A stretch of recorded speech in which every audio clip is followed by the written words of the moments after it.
इस प्रकार से खड़ा होकर बोलने का अधिकार नहीं था, खड़ा होने का अधिकार नहीं था। जब हमारे समाज में बाबा डॉक्टर भीमराव अम्बेडकर ने संविधान लागू किया, तब जाके हमें बोलने की, पढ़ने की आज़ादी मिली। बस कहने के लिए कहा जाता है कि हमारा देश आज़ाद है, और हमारे देश के लोग अभी आज़ाद नहीं हैं।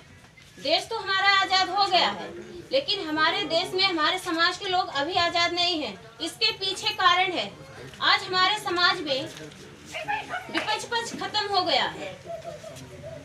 आज हमारे समाज में हमारी महिलाओं के साथ अन्याय अत्याचार हो रहा है, उसका विरोध करने वाला कोई नहीं है।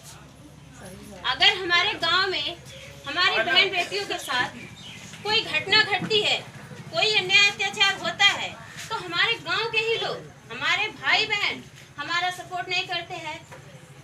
जो घटना घटती है उसके विरोध में कोई खड़ा नहीं होने वाला होता है, कोई विरोध करने वाला नहीं है। सबसे बड़ा कारण है कि हमारे समाज में लोकतंत्र खत्म हो रहा है, और इसका मेन कारण है कि विपक्ष पक्ष जो है खत्म हो गया है। हमारे समाज में कोई विरोध करने वाला नहीं है, बल्कि उसको दबाया जाता है। अगर हमारी बहन बेटियों के साथ कोई घटना घटती है तो उसको दबाया जाता है, उसको दबा दिया जाता है। अगर बच्चियां हैं, उनके साथ कुछ हो रहा है तो उसको दबा दिया जाता है कि अगर ये समाज में चर्चा हुई तो इससे बहुत बड़ा आगे आने वाले समय में बहुत घातक होगी, शादी विवाह में बाधा पड़ेगी और समाज में बदनामी होगी। उसको वहां से दबा दिया जाता है, और वही जगह से मनोबल बढ़ती है। जो घटना करने वाले होते हैं उनकी मनोबल बढ़ती है। अगर कोई विरोध करने वाला होता है और वहीं पर रोक देता, तो वहां से वो चीज जो है रुक जाती। लेकिन हमारे समाज में ऐसा नहीं हो रहा है। आज भी हमारे समाज की महिलाएं आजाद नहीं है, गुलाम है। पढ़ने लिखने की आजादी तो मिल गई, वो भी संविधान के देन है, लेकिन अभी समाज में जो डर है, समाज द्वारा जो डर पैदा किया गया हमारी महिलाओं के अंदर, वो अभी नहीं निकल पा रही हैं। अगर हम कह दें कि हमारे समाज से महिलाओं को निकल के फतेहपुर तक आओ, और हम आपको कोई अच्छी जानकारी वहाँ मिल रही है अपने महापुरुषों की, जिन्होंने हमें आजाद करने के लिए अपनी जान गंवा दी, लेकिन वहाँ महिलाएं नहीं आएंगी। क्यों नहीं आती है? क्योंकि वहाँ उनको समाज की डर रहती है कि अगर हम घर से निकल के गए तो हमारे रिलेशन वाले, हमारे समाज वाले हमको तरह तरह की बातें सुनाएंगे।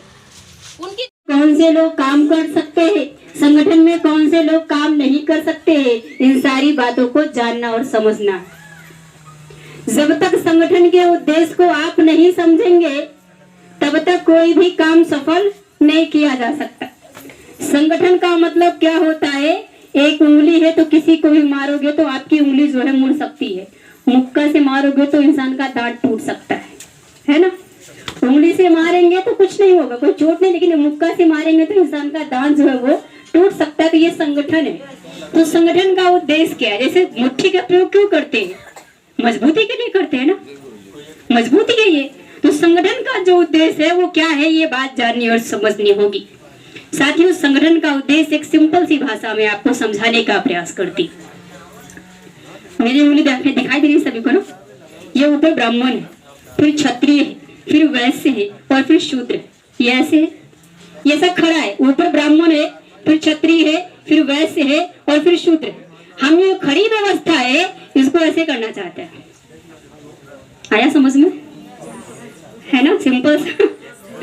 ये जो खड़ी व्यवस्था ऐसे खड़ी हुई है, जो ऊपर ब्राह्मण है, फिर क्षत्रिय है, फिर वैश्य है, फिर शूद्र है, हम ये जो खड़ी व्यवस्था है इसको ऐसे उलटना चाहते हैं, पलटना चाहते हैं, अपनी व्यवस्था को ऊपर लाना चाहते हैं। इसलिए साथियों लाना चाहते हैं क्योंकि इस देश में ऊंची तत्सम जाति के लोगों ने हमारे लोगों के बीच में 6243 जातियां बनाई, और हम महिलाओं को तो क्या किया?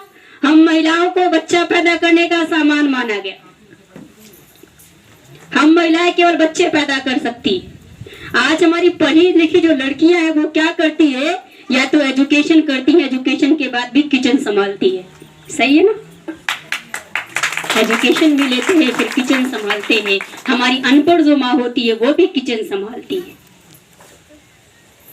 तो हमारे पढ़े लिखे होने का क्या मतलब है? हमारे पढ़े लिखे होने का मतलब क्या है? पढ़े लिखे होने का मतलब लोगों को समाज में